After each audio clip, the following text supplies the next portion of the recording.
Hey everyone, this is David over at Imago Date Insurance Advisors coming to you today to go ahead and talk about critical illness. So, critical illness protection, critical illness and recovery. Uh, this is a real deal. Uh, it's becoming more and more common, and it's becoming more and more common for people who are younger uh, to have some very real problems, very major medical issues that pop up. Um, Coming across younger folks with cancer or heart attacks, strokes, some of these major issues, it's becoming unfortunately it's becoming more common.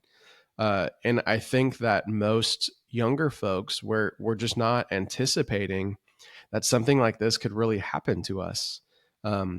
I continue to run across people in my own life who are dealing with things like cancer at ages that they really just you wouldn't expect them to be doing that, or having heart attacks at ages that you wouldn't think that would be happening to.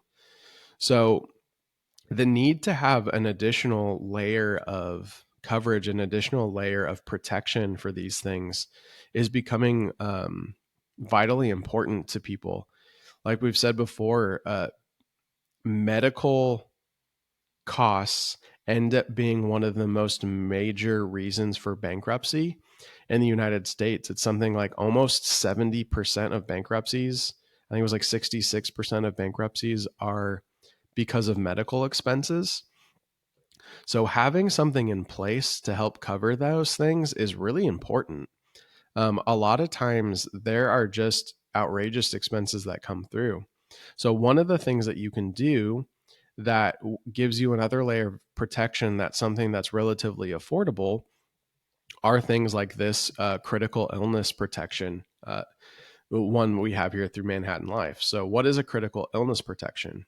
So critical illness is a supplemental insurance plan that would help you pay for things like heart attacks or strokes, comas, uh, bypass surgery, organ transplants, third degree burns, renal failure, paralysis are all things that are covered. And how this works is you can see here at this chart at the bottom. Let me zoom in. Um, this chart at the bottom will go ahead and pay you out a first occurrence benefit if any of these things were to take place. So if you were diagnosed with any of these issues, if any of these things happen, your plan would pay you a lump sum check for any of these things. It also comes with a monthly income benefit. So say that you sign up for this $20,000 first occurrence. It means that if you were to go ahead and have a heart attack and it were to leave you where you can't actually go to work for a while, this is a cool benefit in that it would pay you the 20 grand to help deal with the hospital costs right away. But it also would give you a monthly income benefit of 2 grand. So you would still continue to receive some sort of benefit, some sort of income, even if it left you out.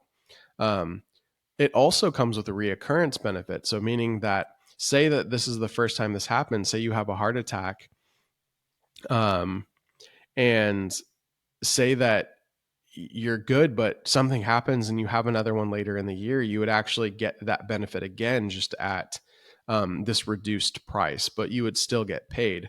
A lot of times, these benefits don't include that. So it's just the first time occurrence. So the first time it happens.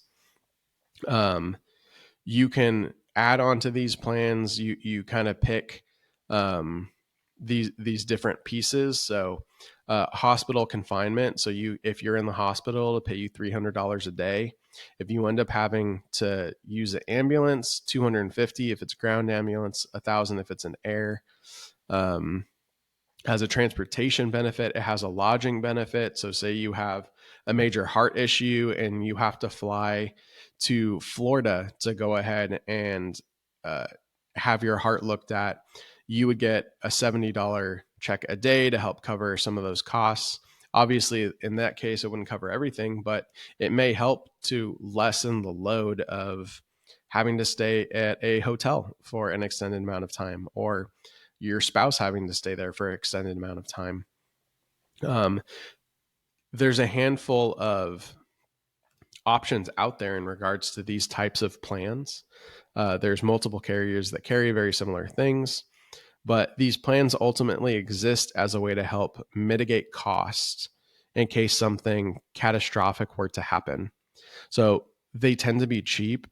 Um, Depending upon your age and zip code, I know I ran a quote the other day for this for someone, and it was like $12 a month to go ahead and add this benefit. But uh, something that's this inexpensive can have great long-term effects in being able to help cover it for you.